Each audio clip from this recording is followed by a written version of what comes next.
So for those of us that can acknowledge, you know what, I've been feeling a certain way, and I finally feel like I'm giving myself the permission to explore, that blows open doors where we can say, okay, now let's create your map. What does your life look like? Who are you? What do you value? What does your essence feel like?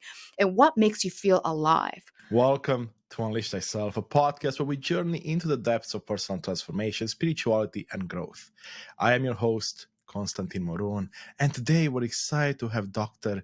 Jisunny Fisher join us. She's got a couple of impressive degrees under her belt, including a master's in clinical psychology and a PhD in educational psychology, and she's all about helping people live their most epic lives. Now, Jisunny's story is both amazing and unique because she brings together the best of two worlds, the science of psychology and the heart of spirituality. Today, we're going to chat about how all of this ties into finding your life's mission and living a life you love. Jisunny believes that by understanding our own minds and tapping into our spiritual side, we can overcome fears and really start to make a difference in our lives. She's here to share some of her wisdom on how to break free from what's expected and rediscover what makes us truly happy. So, get ready to dive into some deep topics like facing your fears, trusting yourself, and asking the big questions about life. Let's get into it and see what Jisunny has to say about living a life that's both meaningful and super exciting. But of course, before we begin, I have a small favor to ask. Please subscribe, like, and share your thoughts in the comments, or leave us a beautiful review on your favorite podcast platform. Your engagement helps us continue to bring these transformative stories to light. Now, let's begin. The month of May holds a very special place in my heart. It's the month recognized as the Mental Health Awareness Month, mostly in North America, but it's spreading across the world. So for the month of May, we are honored to partner with Mission Save a Life, a new force in the fight against mental health stigma and suicide. Through education and advocacy, they're sparking conversations that lead to positive change. Are you ready to join the conversation? Take the first step by visiting missionsavealife.org. Join our community, share your voice, and let's amplify the message of mental health awareness and suicide prevention. Together, we can be the change. And yes, you are not alone, and we're all here to support. No judgment, just love.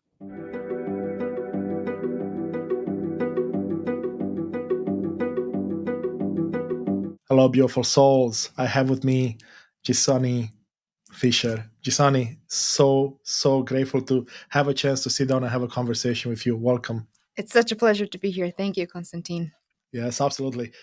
Now, let's jump right into it. You covered two topics that I'm extremely passionate about. Now, I have a degree in mathematics. My background is always in the sciences, right, with engineering and computer science and math. But my passion has always been psychology. And I didn't realize spirituality would play such a huge role in my life until literally a couple of years ago. And you play at the intersection of psychology and spirituality. I sure do.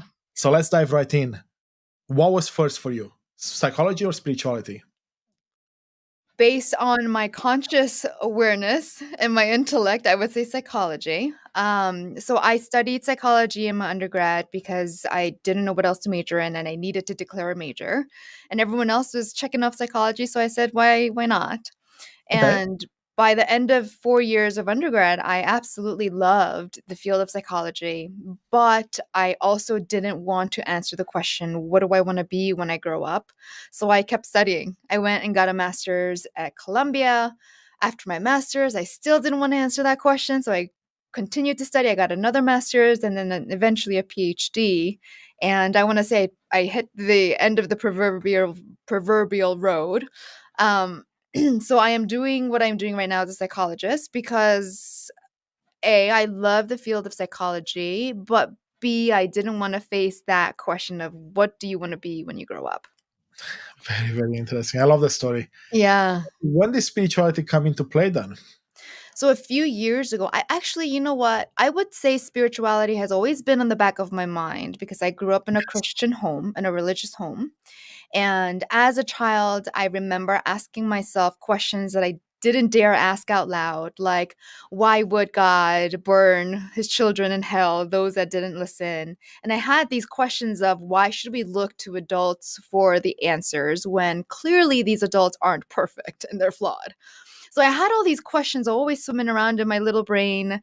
And as a child, I was too afraid to ask these questions out loud. So I went with the motions. I truly do believe in the power of love, which is what kept me in line with the Christian home. And then when I went to go get well, actually, I studied in religious minor in my undergrad. And then when I went to go get my master's at Columbia, my doors blew wide open. And I started asking questions about what the true nature of life is and why I hadn't been asking those questions to myself. And then back in 2017, I started to hit what a lot of people call the dark phase of your life or the dark night of the soul. And that's what I went through. And I would say from there on, history has written itself and I won't turn back. That's beautiful. And I smile here as much as I am because your story resonates with mine. I Mm. in my growing up, I mean Christian Orthodox out of Eastern Europe, very similar upbringing in that way. And I always had the same type of questions you did. And even when I would ask adults, I would not get answers. And one question I asked myself often was, what's our purpose in this life? Because to me, it never made sense that it's just to procreate, go to school, and hopefully leave a legacy behind, right? Like, to me, it didn't make Mm. sense for everyone. And it sounds like you pretty much had similar questions and this same Yes. question later in life as well. And Yes. what changed for you once you answered that question or you had some answers to it? Yeah, I that's definitely a great clarifier. I had some answers to my questions. I began to understand that, well, a couple of things.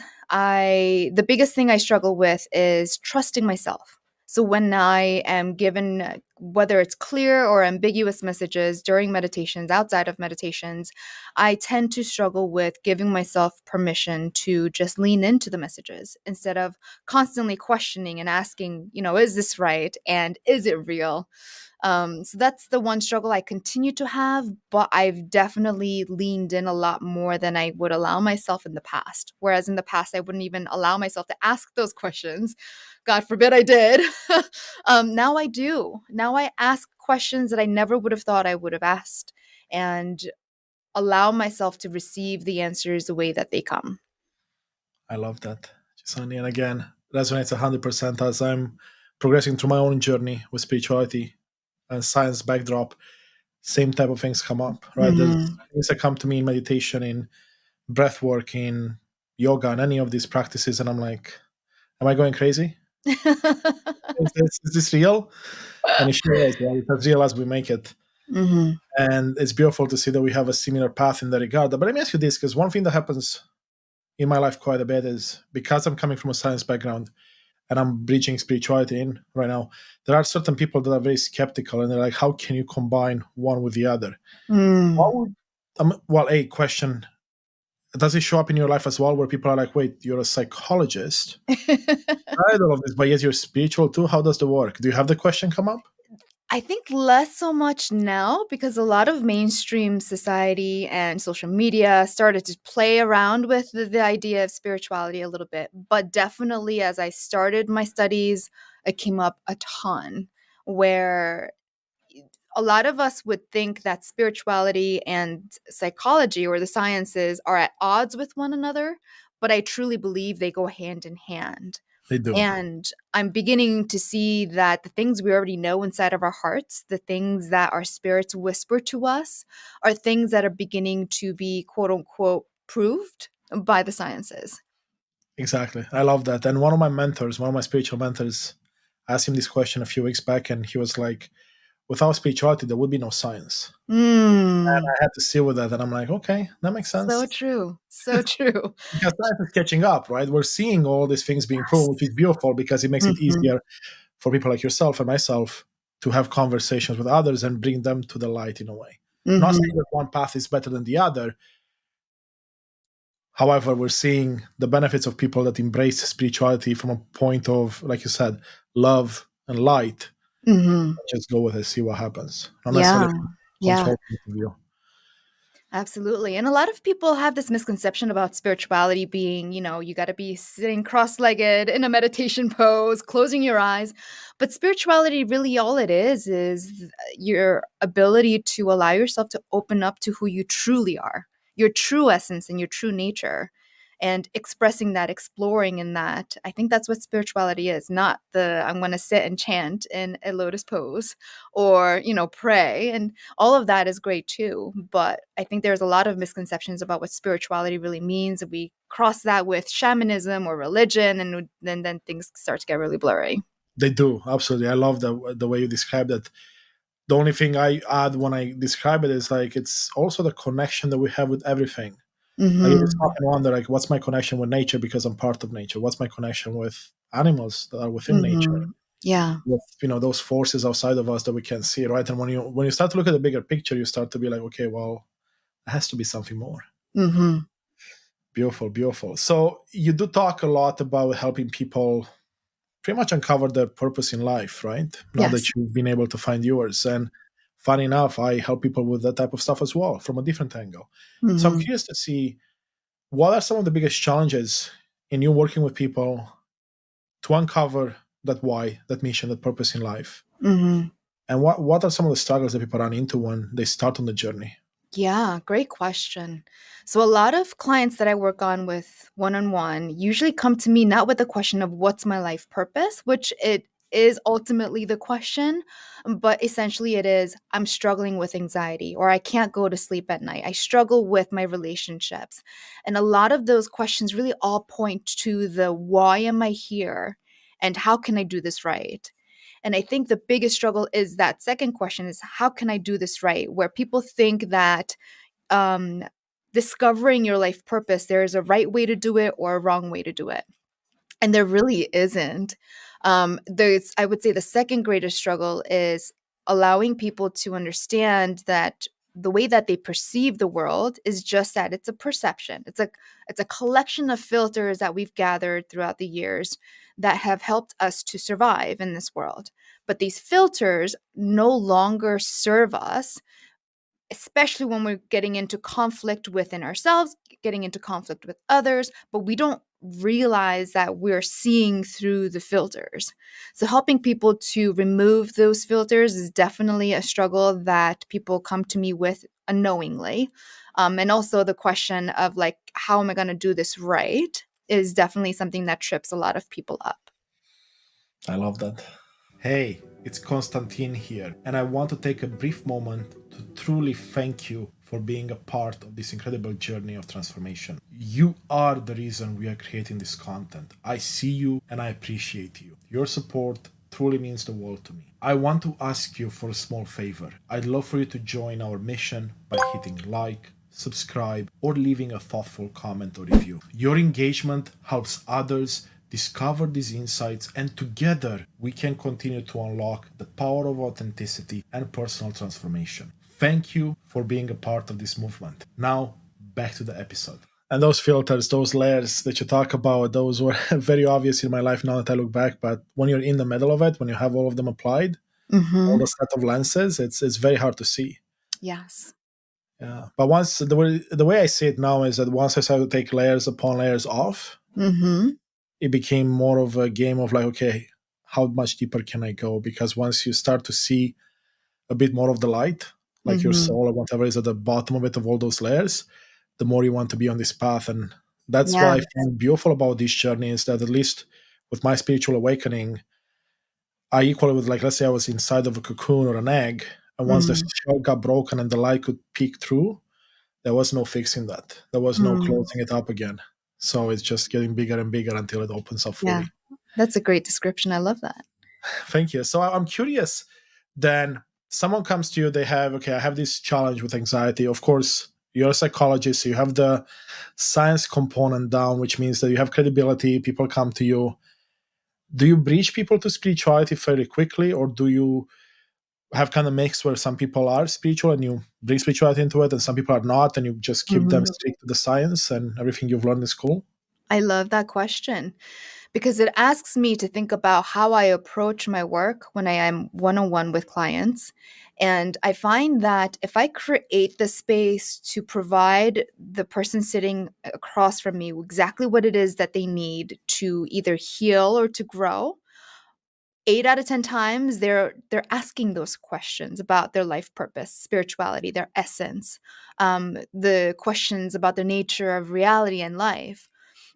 Out of 10 times, they'll come to those questions on their own as long as I hold the space.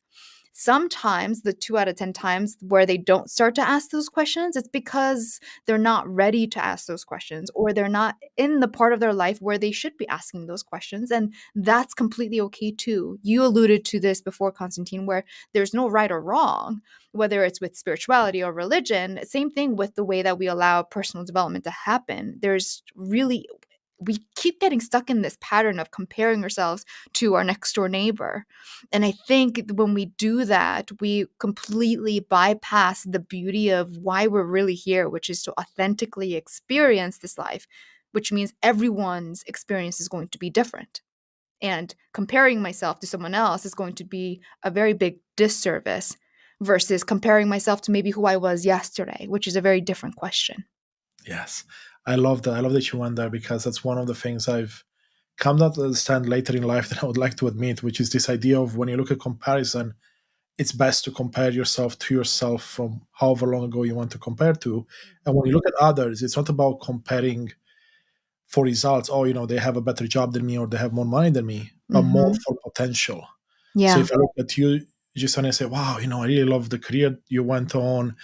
I love what you're doing with the people. It's not coming from a place of jealousy, but more like, wow, if she can do it, why can't I? So Mm-hmm. it's opening up so much opportunity for people to now be like, well, if I see someone my age, let's say I'm 20 years old and they're very successful, what's stopping me from doing that?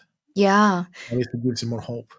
Love that. I think there's definitely a delineation that we need to make between being inspired versus creating a set of expectations that we don't even realize are there that really aren't ours. And I think Albert Einstein said it best, and I always butcher people's quotes, but essentially what he said was when you judge a fish by its ability to climb a tree, it's going to spend its whole life thinking it's stupid. Yes. And I really love what he was saying. And the point that he was getting to is that if you're a fish, you're not going to be climbing branches.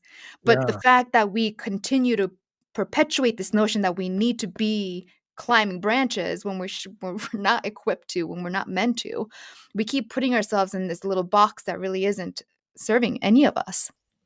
I love that. Speaking of boxes, it reminded me of something. I was talking to one of my mentors, and he asked me this question. He's like, hey, do you know how they train elephants to not, run? You probably know what I'm talking about, right? Hmm. They literally, when they're babies, they drive a stake in the ground, they tie them to it. Because they're babies, they can't get away. The stake Hmm. is tiny, what, a couple of feet high, maybe? Hmm. Easily, they can pull it out if they want. And then they grow into these massive, beautiful creatures, and they never question that stake in the ground and the rope that's tied to it. So they stay get Hmm. stuck in the spot. So that Yeah. reminds me so beautiful what you said, which is we don't necessarily put the boxes around ourselves by ourselves. We get help from outside, not necessarily because someone is mean, but just that's how society is, and people want to protect you, for example, or Yep. they think they know what's best for you. They put this box, and then you're like, you know what? I like that box. I'm going to keep it, and that's what keeps us Mm. from progressing. At least the way I see it. How do we break down these boxes? Ah, that's a great question.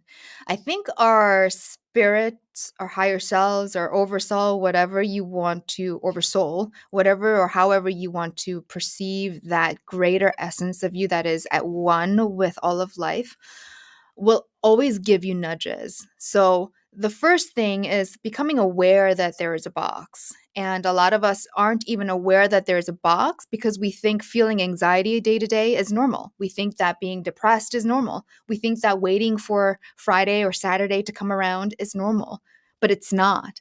And once we begin to become even more hyper and acutely aware of how we feel, and whether we feel expansive and alive and just really truly plugged into where my 2 feet are versus, you know what, I don't want to be here. I want to fast forward, right? Those are experiences that are telling us, hey, knock knock, there's something you need to stop and assess and figure out what is not in alignment, right? So it's that like idea of, if you are a square peg, you're not going to fit yourself into a round hole, and vice versa.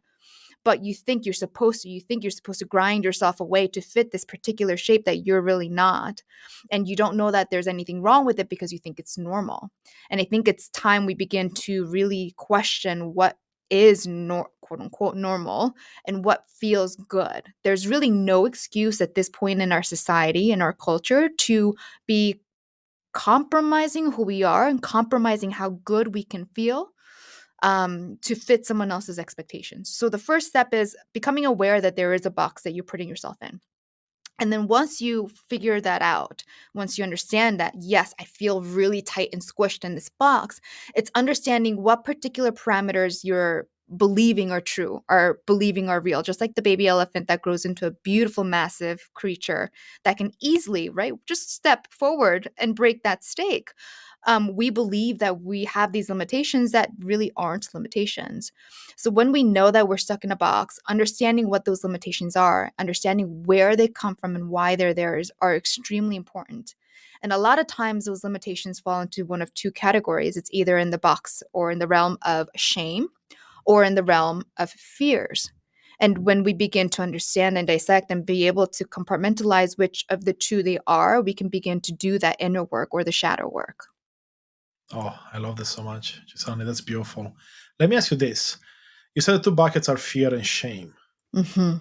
I'm curious to dig a bit deeper here. Would shame at one point break down into fears as well in the end? Or is shame, you see it as a completely separate bucket? That's a really great point. I think shame does eventually funnel down into one of three core human fears that we struggle with.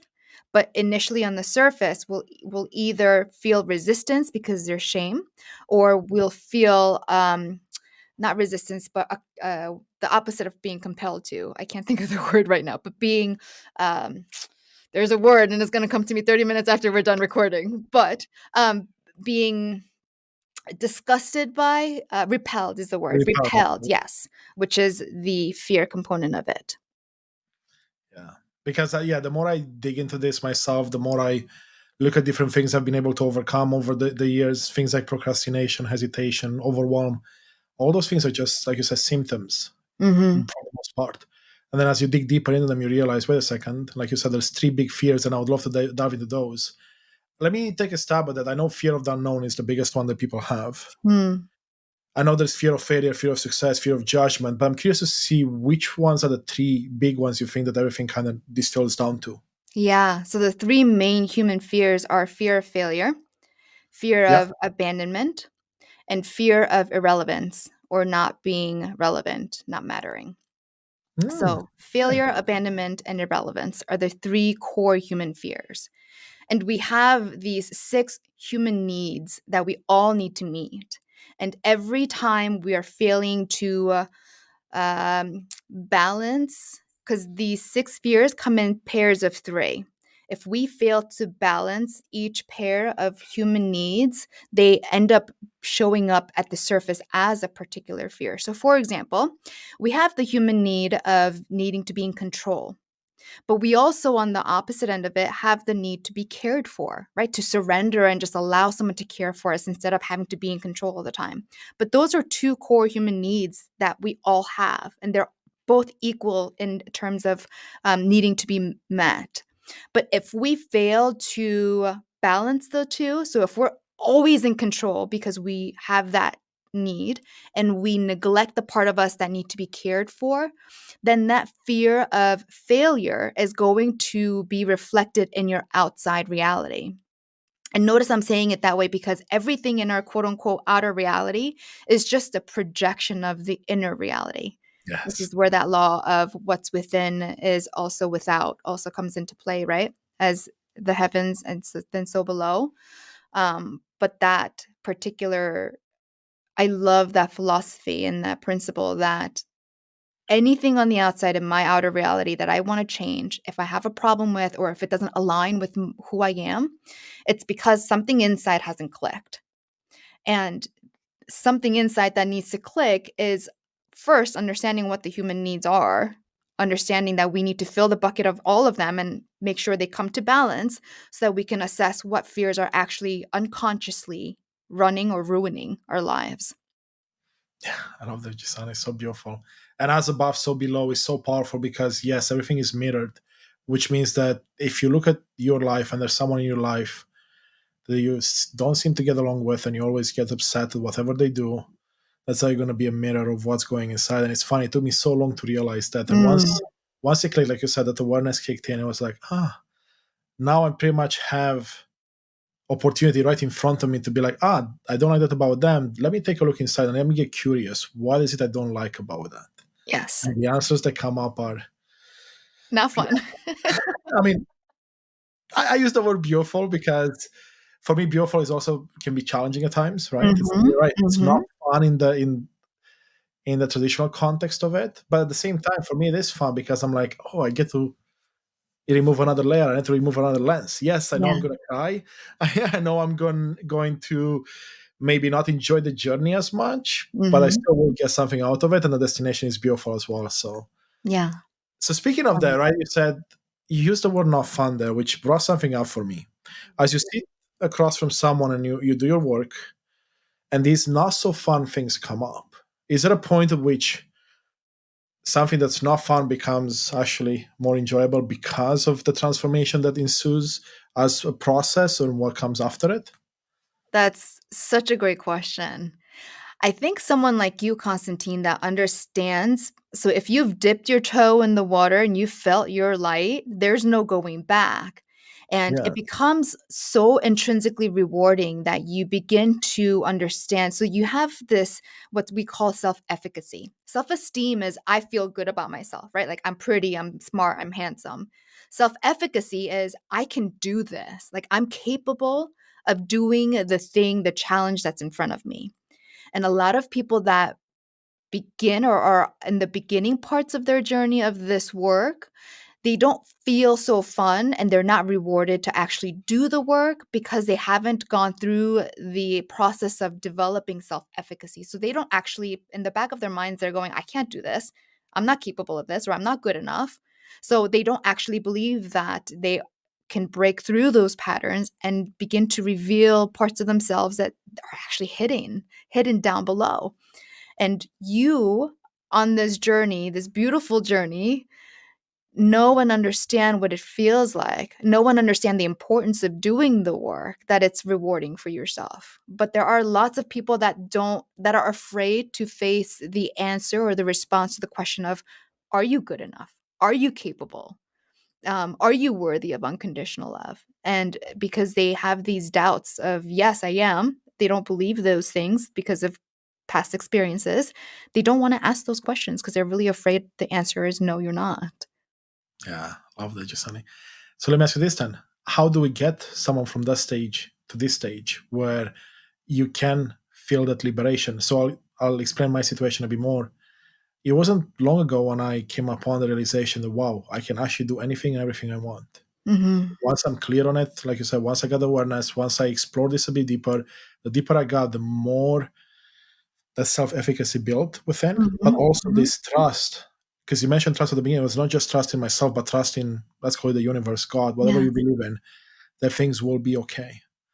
And Hmm. then that's so empowering because all of a sudden I'm like, there's no obstacle I cannot climb. If I want to do this, I can do this. It's a choice. It's like, do I want to invest energy into that? Yeah. So how do we get someone through the knowledge you have, let's say, or other methods, from a place where they have so many boxes over them and they've had some trauma in their life and whatever else, and they are now in a spot where they see themselves as this tiny, small human when in fact there's this beautiful, beautiful soul. How do we get them Mm. from one stage to the next? I'm sure it takes Oh, time, but wow. time is It one. does. Conventional wisdom would say that you take time, right? It's like building a muscle or learning a skill where if you want to run a marathon and you've never run in your whole entire life, you're not going to try and run 13 miles the first day. You build your skills and you take time. So that's conventional wisdom. The part of me that wants to share what's coming up says that um, I think every single one of us is equipped and has a strong subconscious desire to want to have a breakthrough. And in order for us to have a breakthrough, sometimes we have to have a breakdown. And so many of us resist that breakdown. Like they want to hold on, right? For their dear lives, they don't want to let go because they don't want to hit the ground. But sometimes you just have to let go. You have to fall flat on your face and say, okay, this, I can't go any lower. And then acknowledging that you're at this point in your life, I think begins to fuel this fire within you that says, okay, I deserve better. And I don't think we can get to that, like, I deserve better until we get to the point where we're having a breakdown in order to have a breakthrough. Oh, I love that. I love this so much, Jisunny. And what comes up to as an analogy for me is because I love swimming. And I know that when I was a child, when I would go too deep, to be able to actually come back up, I would actually have to sink to the bottom, hit Yes, the floor, and push myself up to come to the surface. And if I'm not mistaken, that's exactly what you're talking about. exactly. And it's such a beautiful analogy to think about. Okay, you gotta hit rock bottom to be able to make your way up top. And yes, I Mm-hmm. mean, as a man that grew up in Eastern Europe during the communist time, I know exactly how that feels like because I've always suppressed emotions and feelings. So for me to Mm, allow myself to get there, which I did a couple of years ago now, or a few years ago now, it wasn't fun. That was, the that's dark night of the soul, huge. right? Yeah. That's Yes. what you're talking about, and it's like, oh. But of course, looking back, I'm like, those so needed. But in those 6 months, Mm-hmm.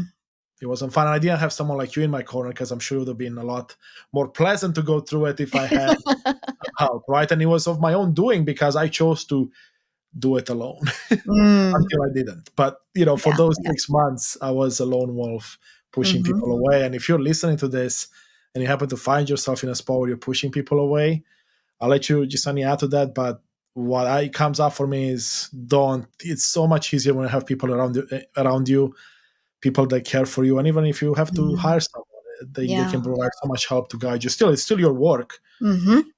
At least it gets a tiny bit easier. Absolutely. I agree 100%. I carry a lot of masculine energy too. And maybe it's because I'm a firstborn or it's just the way that I am, my essence. But that, like, mindset of, I need to do this, I need to do this alone is definitely deeply ingrained. And I'm sure a lot of both men and women have that mentality that they have to be super self sufficient, independent. They got to do it alone. Otherwise, they're acknowledging a weakness of some sort, which is far from the truth. You know what? Funny you mentioned that because now thinking back, I mean, I thought about this in the past. For me, it wasn't even as much as I need to do it alone. For me, it was Mm, more, well, maybe shame, because you did mention shame in the past in the sense, well, I have the American dream. I have a great career in tech, a beautiful family life. I have all the shiny toys. Why am I mm, feeling this way? Because I had friends be like, oh, I wish I had your life. And I'm like, yes, but no. And then it was uh, that feeling as well of like, well, two feelings that come up for me. It's one, well, I must be alone. There's no one else that feels like this. And mhm, B, society tells me I'm successful and I should be happy and I should be fulfilled, yet I'm not. So is that not necessarily shame, but like, you're like, wait a second, so I'm doing something wrong because everyone is telling me I should be happy. mhm, So I wonder how that plays into this because, and then of course the third one that you mentioned, which is needing to do it by yourself, which I'm sure played a part as well because I've always done things myself. So I'm mhm. sure that was in the background, Absolutely. but the other two were much, much bigger for me in that moment. Wow, thank you for sharing that. I must imagine with that type of mindset and that set of beliefs, you probably felt really alone. Like you weren't trying to isolate yourself. You just probably inherently felt alone in it alone. If everyone else is saying, wow, you have all these shiny cars, you got the best family and the best job, you must have this great life. And you're sitting there going, oh, not really. What's wrong with me? Feeling a sense of like different otherness. Yes, and as I talk to people these days, either in corporate world or even entrepreneur worlds, and the type of people you help as well, I see this more and more, where people are Mhm. like, well, society built this picture for me. And society could be their caregivers as well, their family. And they're so empty on the inside. And then you hear stories, well, someone committed suicide, even though they seem to have all of it. Mhm. And it happens on both sides, right? Females and males. So Yeah. I'm curious to see, like in your practice, like the people that you end up working with, do you see this type of challenges where like they're like, well, society tells me one thing, but I know deep down that's not me and that's not who or what brings me happiness. How do I get to the next step? Mm. Yeah. So I work with a lot of individuals who struggle with confidence in that particular aspect because they feel like they should be a certain way, act a certain way, but they feel so different. I work with a lot of people I call sensitive souls or empaths, people Mm, who really absorb other people's energy. And that really muddies the water a lot. So not only are they feeling a certain way, but now they're losing the sense of self efficacy, their sense of self esteem, and now they are feeling probably twice as lost as someone who wasn't absorbing all of this energy.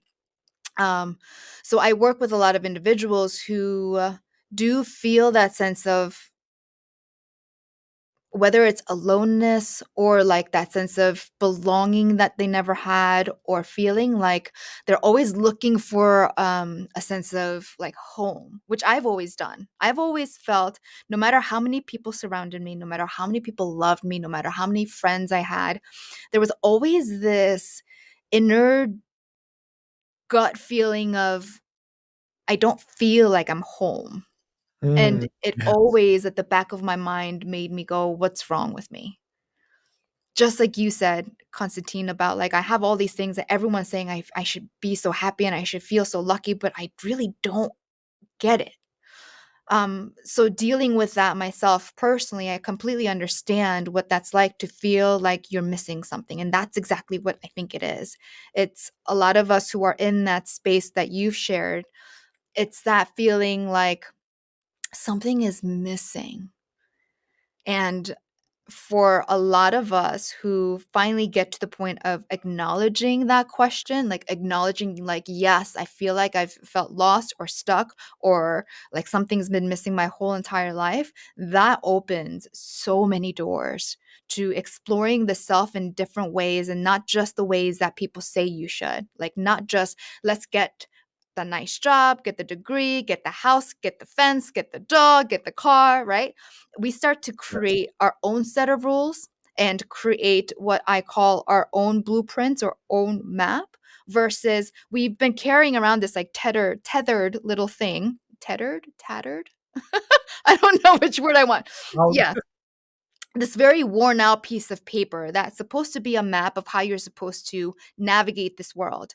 But this map is outdated. It no longer serves you. It's missing so many vital pieces, these barriers, these new streets, the new speed limits. Like, it's so outdated, but we continue to feel like we need to use this outdated map because it's the one that everyone's told us we need to use. So, for those of us that can acknowledge, you know what, I've been feeling a certain way, and I finally feel like I'm giving myself the permission to explore, that blows open doors where we can say, okay, now let's create your map. What does your life look like? Who are you? What do you value? What does your essence feel like? And what makes you feel alive? And that's the work I love. I mean, I'm so obsessed with the word inspire, and it means to breathe life into someone. When you break it down into its Latin roots, inspire means to breathe life into someone. And the word aloha, it means it's the place where the breath of life begins. And there is just something, yeah, I got goosebumps when I beautiful. heard that first too. There's just something about that, the spirit of breathing life, that really makes me feel like I come alive. Yes, absolutely. That's so beautiful. And you Thank you. talked about, and we talked about actually a lot of this already, the idea of giving definitions to something, or going by a definition. And the way I see, like exactly what you said, was like I get to make my own definitions. Like, what does success look like? Well, it's my definition. It's not your definition, not my parents, not anyone else, right? What does Mhm. abundance feel like? That's I create my own definition. It's at that point, it's like you said, it's a different blueprint. Yes. Sure, you can take pieces from different places, right? Kind of like when you build a house, you're like, oh, I like the kitchen in that house, and I like the bathrooms in the other one, and I like the furniture in that Yeah. one. You come with your own blueprint. It's no different, in my opinion. Yes. You bring up a really great point because a lot of times when we think we're supposed to come up with our own blueprint, it becomes overwhelming, right? I don't know anything about building homes or engineering or architecture, but it's not about starting from ground zero. It's like you said, I like that kitchen. I like that color on the walls, right? I love the way the foyer lays out here and putting it together and playing with it. Yeah. And I think it's also about giving yourself permission to be wrong and be like, you know what, Yes. I like that color, but now it's time for a different color as you Yes. progress, right? Which I think, Absolutely. I don't think I know this from experience, personal experience, that we can be hard on ourselves when it comes to that, Mhm. right? Because you've made this beautiful blueprint, you start implementing it, and you're like, okay, now I have to go back and apply a different coat of color. Right? And it can get. What do you say to that when someone ends up on a beautiful journey like this? They have the blueprint and then they start second guessing parts, because I would imagine there's two elements there, right? One is the second guessing something that probably should be there, but also second guessing something that maybe they were not necessarily wrong, but they didn't have all the information yet when they chose it. Yeah, yeah, absolutely. Great question. So I would probably say, with all the love in my heart, if you stay the same, then there's something wrong. If you're staying the same and you value the same things, then you're not growing. And because we're energy, you can't destroy energy, but energy is constantly in flux and changing. If you are continuing to expand, yes, the essence of who you are stays the same, but the things you value, the things you prefer, the way you like to experience life will change. So going with that flow of life and energy, I think it's actually what makes life interesting and fun. I love that so much. And yeah, I mean, I can't add much more to that. It's beautiful because we are about change all the time, right? If you look at nature, it's all about growing, right? Because when you Yes. stop growing, it pretty much is the end of life, Mhm. as we know it anyway. Very, very interesting. So tell me something that fascinates you about your job on a daily basis. You're like, wow, I can't believe this is actually the way it is. Well, I'm going to it's probably the inverse of your question, but Okay. something that I've come to learn in the past couple of years is that me being a psychologist, Constantine, is you used the words permission before, was me looking for outside permission to validate what I was doing, to give me the green light to say, yes, you can do that. And I didn't realize this until maybe a couple, 2, 3 years ago, that me being a psychologist, although I've built a beautiful practice, it took a lot of courage and growth to do, has been based on the foundation of I need to look for other people to give me permission. So whoever gave me my doctorate gave me permission, whoever gave me my licensure gave me permission. So that's something that I'm beginning to figure out for myself. And I'm beginning to understand that this journey of entrepreneurship is probably the most spiritual one that I've been on. And it's been the vehicle for which I'm growing, not just personally, but spiritually and physically and emotionally. And intellectually. And I am giving myself permission to pivot and say the one on one work is rewarding, and I'm never probably going to stop doing that. But what's truly fulfilling for me is doing stuff like this, speaking to you, speaking to your audience, sharing an idea that I think is worth sharing that might create a spark for someone else. And that's essentially where I'm at today. I love this so much. And you may have seen me having my eyes off the screen there for a second. I was trying to open up something to share with you because you talked about some beautiful things. And Hmm. I want to get your insight here because it sounds like we see things quite similarly. Mm-hmm. And I want to see more of the science behind it. So one of the things I specialize in my professional life, corporate world, is organizational change management, which is the idea of how do you execute change on a scale that's tens of thousands of people. Sure, it can be smaller, but that's usually for big projects. And they've gotten really good at developing frameworks. And there's some really popular ones out there. Mm-hmm. And as I was getting certified and going to this, I was like, wow, these frameworks are amazing. I wonder why not many people have taken the framework that works in a context of a professional life and apply it to, let's say, the human level, like the person level, to the one person. Because of course, all these frameworks, they work with people.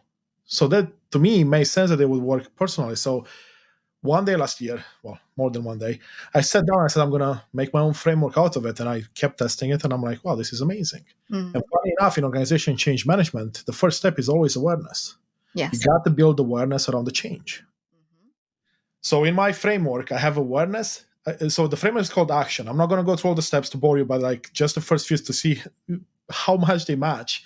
The first one is awareness. So the A in the action, awareness, acknowledgement, and acceptance. Mm-hmm. So I become aware of what needs to change. And at that point, you may feel a bit bad about yourself. It's like, I can't believe I've done this all my life type situation. Mm-hmm. Then it's about acknowledging, you know what? It's okay. We didn't know any better. Mm-hmm. And acceptance is accepting it. Well, I guess I kind of interchanged about acknowledging is acknowledging that, it's okay, you can have this. Acceptance is accepting that it is what it is. It's in the past, you can't change it. Mm-hmm. But the second step, which is overlaps with what you're talking about, for me is the C, which is commitment and consent. So you're making an internal commitment that, you know what, I'm aware of this, and now I'm going to want to do something about it, because it's about choice, right? I have a choice to, once I become aware of something, I have a choice if I want to do something about it or I want to continue staying where I am. Mm-hmm. I don't think, again, like there's no correct or incorrect here. I think it's fine to stay where you are in certain regards and also fine to change in certain regards. You choose what makes sense to you. And Mm-hmm. you mentioned the idea of giving yourself permission, and that's why I call it consent, because I'm consenting to the fact that I'm giving myself permission to go on this beautiful journey Oh, to I change, love that. That's beautiful. right? And then the T, and I'm going to stop there, it's about transformational vision and desire. And it's the part you're talking about. It's like, okay, well, if I'm giving myself permission to dream, Mm-hmm. what's my vision going to look like? And the vision is going to drive desire, right? And then from there, it's implementation. From there, it's easy. Love Because it. if you have the vision in your mind, and as we were talking, I'm like, wait a second, this resonates with something. So I had to go on my computer and open up my presentation, which I haven't touched in like 3 months. Mm. This resonates so much. And anyway, I figured I shared that, but the reason as well is to also emphasize on the consent piece, because that's a step that many people overlook. Or at least, I don't know how you phrase it. Maybe you can remind me, but it's the idea of giving yourself permission Mm-hmm. to Yeah. go through with this, right? Because what does it mean to give yourself permission? It means to step outside your fears, step outside the judgment, step Mm-hmm. outside of, let's say, relationships, right? Or a Mm-hmm. career or the status quo or whatever you feel safe in, right? And that's scary for many people. It's like, Yeah. oh, I can't do that. But what if you could? A mentor of mine recently attended a presentation and he kept saying, what if it could be this easy? And at Mm. first I was very resistant. I'm like, no, it can't be this easy. Like it was for other things. But then I started to apply that logic in my life. And I'm like, when something comes up and I feel it's challenging, I'm like, what if it could be that easy or I easy, love that. whichever Mm-hmm. way you want to look at it. But Yeah. I'm curious to see. Let's dive deeper into this idea of giving yourself permission. Mm-hmm. Dream, giving yourself permission to want to go further. Yeah. I think it boils down to the whatever childhood experience you had of can I do it? So I remember distinctly growing up as a girl in my family. I was constantly always told, oh, you're not old enough to do that. You're not big enough. You're not tall enough to do that. You're not strong enough to do that. So and they weren't in any means malicious in their intent, but these thoughts, these patterns I kept repeating over and over is something that I began to accept. Okay, I'm not blank enough.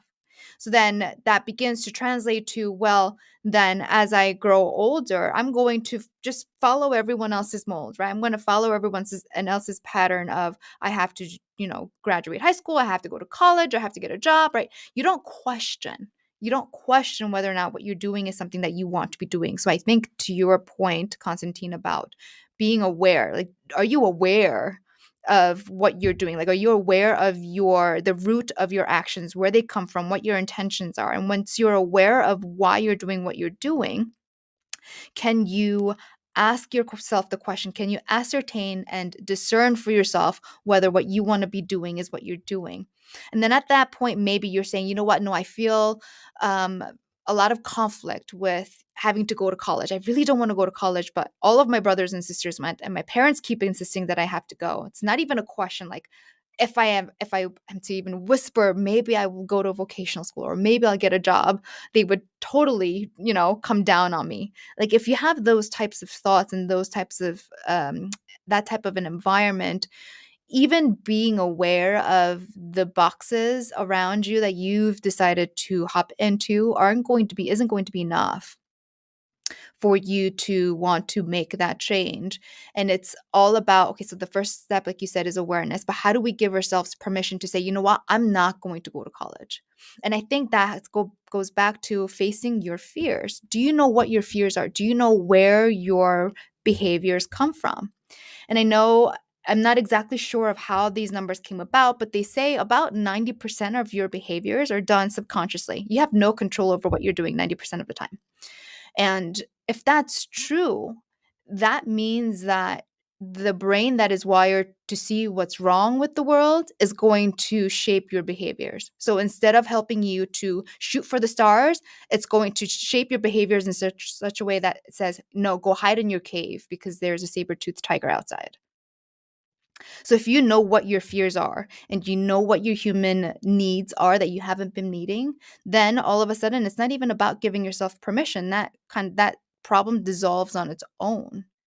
And your desire and your inherent need to want to self-actualize ends up taking over the 90% of your subconscious behaviors. Ah, I love that so much. And like you said, a lot of it, like we can look back at history. It's enough to look back 100 years plus and realize that a lot of the things that we're challenged with today had a very good reason to be around for most of Yeah. our existence as human beings. Mm-hmm. So when we realize the limitations we're working with within this program, within this solution, then we can do something about it. And that's part of that awareness. Mm-hmm. Because all of a sudden it's like, okay, if I know that my brain has a negativity bias for good reason again, then that means I have to work extra for the positivity bias that I want to instill in myself. And Mm-hmm. I truly believe it is possible to shift those pieces. I mean, neuroplasticity shows us as much, but it's not innate within us, and it's not the society we grow up in, which means Mm-hmm. that it's reinforcing these behaviors that are negative, like you said. So you're already working at a disadvantage. And that's why it takes a bit of effort and time and awareness and all that beautiful stuff we talked about to bring yourself to the light. Exactly. That's right. Yeah, I love that. I love that. Well, um, as we are getting closer to the end of our beautiful conversation, I'm curious to see if anything comes up for you that you feel like you want to share with us. Hmm. I think probably because of what we were talking about and talking about, not allowing our fears to shape how we are viewing the world. Um, it's really not always about focusing on just the positive things. It's not about being Pollyanna and always seeing the silver lining for the clouds. I think it really is about meeting the needs that we have as part of this human experience. So we talked about the fear of failure and how we have the two needs of needing to be in control and needing to be taken care of that are going to shape our behaviors. You also have, we talked about the fear of abandonment, which relates to the mammalian part of your brain. And that part of the brain is in control of your connections, your emotional mastery.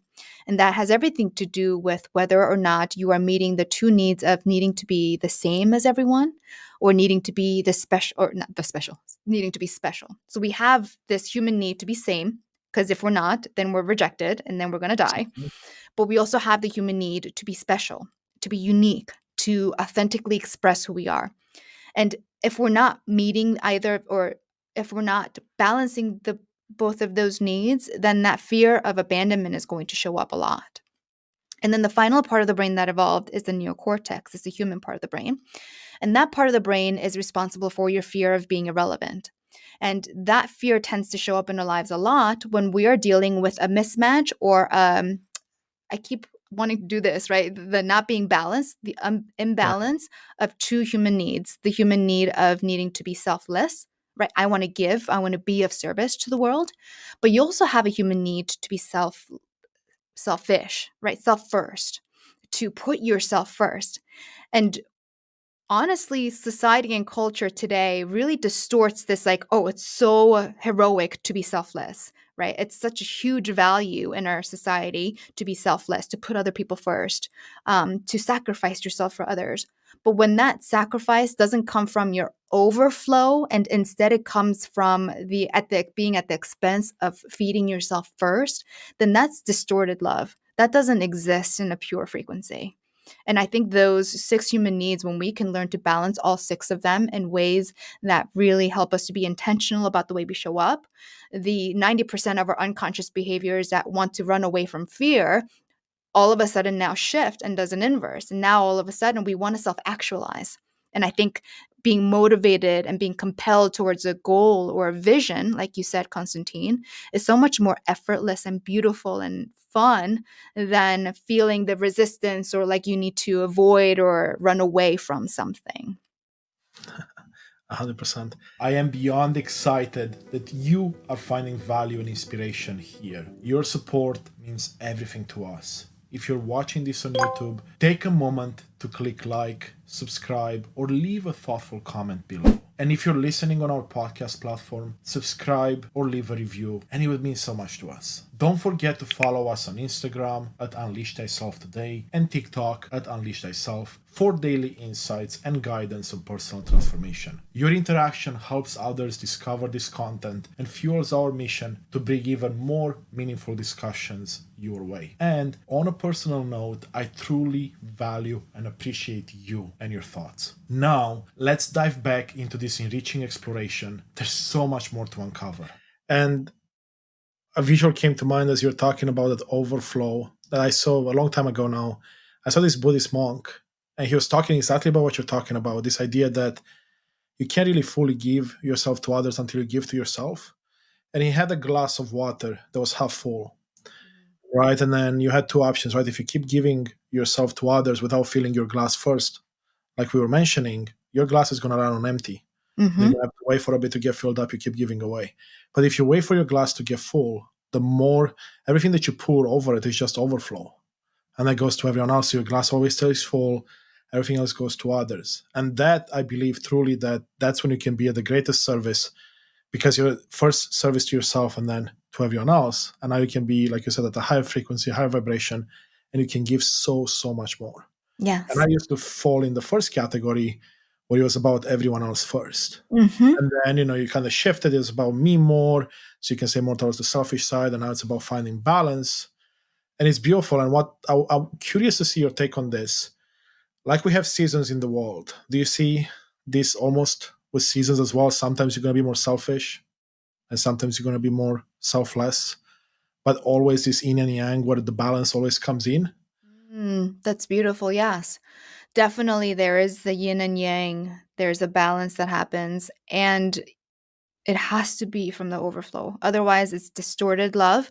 And when we base our actions on distorted love, then we grow to become really resentful of other people. We create expectations, which are just essentially energetic strings of debt, right? So when we expect our husbands or our wives to show up a certain way, we are energetically putting them in a debt that really isn't theirs. So if we can show up from a place where we are giving from our overflow, because there is the yin and yang, because I am filling my cup and then I'm going to serve and fill others' cups. Then there definitely is that balance where we can provide and be naturally of service to humanity. Yes, absolutely. And I mean that's definitely something for everyone to look at and see if they can strive to do more of that in their life. And it's beautiful to see. And some people will naturally be better at that than others, right? And you see both sides of the spectrum, and you realize that if you're mostly selfish or if you're mostly selfless, those people are not very happy. Mm-hmm. Obviously, the selfless people, like you said, are made to be heroes, and of course, they helped, they did their part, but they end up being miserable in their life, may take on their own life right at the end of it, or they get to a point after, let's say, the kids left school, home, or they retired, that they're like, well, it's time for me to invest in myself. And it's never too late. I'm a believer that it's never too late to start Yes. any type of journey. But if you wait till like you're 70, you're gonna have a lot more regrets and a Mm-hmm. lot less of a runway to get there, right? And Absolutely. what I have seen on this path, Jisunny, is that the idea that the people that have been able to get on the path earlier, they seem more youthful. They seem like Mm-hmm. buying themselves more time on in this illusion Mm-hmm. because they're coming more from the light, right? So we know that anything that's negative is a lower frequency, so obviously it's going to have a different impact on your physical being than something that's of higher frequency. So that's maybe something to Mm-hmm. incentivize people to be like, you know what, it's never too late, but maybe you should look at starting as soon as you can. Yeah, yeah. You know, that actually, Constantine, that brings up a quote that I haven't thought about in a really long time.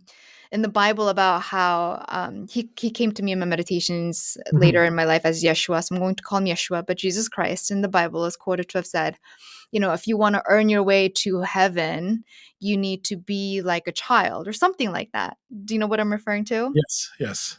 And I think when he was sharing that, it wasn't that you need to be pure like a child. It's be playful, be curious, be open minded, because that sense of youthfulness really does. I do see it in a lot of people that have been doing this and that understand the nature of this work. And I love that word, youthfulness. It definitely comes from that right brain part of us that tap into creativity, into this present moment, being right here, right now. Yeah, childlike, right? And I have a good friend of mine that she specializes more in the inner child healing component. And she said that all of us really are a defenseless child at heart. Mm-hmm. And how do we want to treat that? And what came up for me as you were sharing the beautiful quote and story, this idea, like you said, it's not about being careless or whatever necessarily, but also what does a child do often? They ask questions. Yes. They don't take no for an answer very easily, nor do they put, like put boxes around themselves. They'll ask. And they Mm-hmm. also call others on their BS more or less. Right. Yeah. So like I feel like that's a big part of that quote and what we often misinterpret. Because if we ask questions, then that awareness piece that we talked about, that's going to become very apparent, Mm-hmm. right? And that's going to be like, That's oh, right. okay, now let me see it. And funny enough, one of the things I've done more recently, speaking about meditation and whatnot, is looking at fears a bit differently. So let's say a fear comes up, and my old behavior would be to shove down whatever emotion and feeling was attached to it.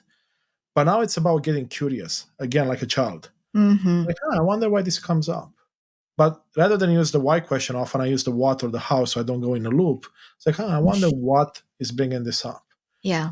How is this showing up in other places of my life? And it's more of a recent practice, but it's actually amazing to see what comes up to the point that when I was doing this yesterday in meditation, it literally took me down a rabbit hole in a way to a memory from my childhood that I completely forgotten about Mm-hmm. that came up. And actually, I share this with you because it might be interesting for you to share what you think about it. But I'm at the spa by myself, so I'm a man, so I go to the spa, enjoy that. It's a Nordic spa, so they have saunas and hot tubs, and of course they have the cold plunges. And the cold plunges Mm-hmm. that we know are a big thing these days. Lots of benefits there, so I'm not dissing it. But I'm a big chicken when it comes to going in the cold plunge, right? I mean, I'm in Canada, so it's like Fahrenheit. Yesterday was like I want to say maybe 5 degrees at best with wind. Mm-hmm. So I'm enjoying myself in the hot tub, but I'm like, no, I'm going to go in the cold plunge. I know it's beneficial for me. I know that nowadays, if there's a fear, if there's something I don't want to do, that means that I have to do it Yes. because it's going to open up many parts. And as I was meditating there, one thing that came to me was like, get curious with the fear, tap into it, feel that emotion coming up. Mm-hmm. And as I did that in the meditation, it literally, as I was asking more questions, it got to the point where I remembered this memory. I don't know if I was 3 or 4 years old at best. My mother was walking on this dock back in Romania. It was a cold winter, well, spring month, I guess, in the mountains, and this was over a lake. And I guess the boards were rusted or rotted, I guess, from the winter before, Mm-hmm. and they broke, and she fell in the water with me as a child. And Mm. I would imagine there was a lot of fear that came from her and from me, and that's Yeah. literally the memory that was triggered. The more questions I asked, Wow. and then I'm like, oh, that's interesting. And then I got myself up. I went outside. Of course, the fear started to run in, and I tapped into them, and I was able to, go in the water and stay a lot longer than I ever did before Great because I work. tapped into that, right? And I'm like thinking, okay, so wait a second. So I could do that. That means I can bring it anywhere else Yeah. in my life. Yeah. So I'm curious if you see that in your work with people. That's like if there's other practices like that someone can tap into because that's something that's actually for me now it's very easy to replicate. Mm-hmm. Yeah. So I do a lot of self hypnosis work. So I teach self hypnosis, but I also do hypnosis with my clients. And a lot of hypnosis really is just putting yourself into a trance state, a particular frequency, a wave of frequency where your brain is no longer majorly, hanging out in the left hemisphere of your brain, but also in your right hemisphere. And when you do that, you're balancing out how your brain, both hemispheres are connecting and conversing with one another. You you are able to access different memories and different perspectives and beliefs that you probably weren't consciously aware of before. So, a lot of self hypnosis definitely is very, very much helpful for me, for my clients, especially in the community that I'm in, to help explore the questions that we might have. And for some people, the why or the when did this happen might not be important, but No. I feel like almost 99 out of 100 people that I meet, they want to know where it comes from. Yeah, it's beautiful. And it's funny because I've been someone that has benefited immensely from hypnotherapy. And in fact, I still go through with my therapist. We have sessions every couple of months and we go very deep and these things come up. Mhm. I haven't thought about self hypnosis. So that's definitely something I want to look up. And maybe if you have time, we'll bring you back and we'll talk a bit more about that That would because be that's fantastic. definitely such a beautiful conversation Yeah. to be had because that's a power in there. And I just stumbled upon it somehow. I remembered yesterday and I was like, huh, that's interesting. Anyway, Jisunny, such Synchronicities. a Thank you so much for having me. This was so wonderful. It was delightful. likewise. Thank you so much. Thank you. And thank you to the Thank you. audience. Thank you so much for joining us on this exploration of personal transformation. Your presence and engagement are at the heart of what we do, and I sincerely appreciate you, your time, and thirst for knowledge, inspiration, and empowerment. Please consider showing your support by hitting like, subscribe, leaving a comment, or writing a review. Your engagement not only fuels our mission, but also helps others discover these insights. For more daily guidance on personal transformation across the mental, emotional, spiritual, and physical realms, be sure to visit our website at unleashthyself.com. You can also find us on Instagram at Unleash Thyself Today, TikTok and YouTube at Unleash Thyself, and there we post daily content designed to inspire and empower you on your journey. If you have any specific thoughts, questions, or feedback, I truly value your input. I would love to hear from you. Together, we're building a community united in authenticity and purpose. Once again, thank you for being a part of this movement. Until next time, continue to embrace your true self and live a life on purpose, with purpose. See you in the next episode.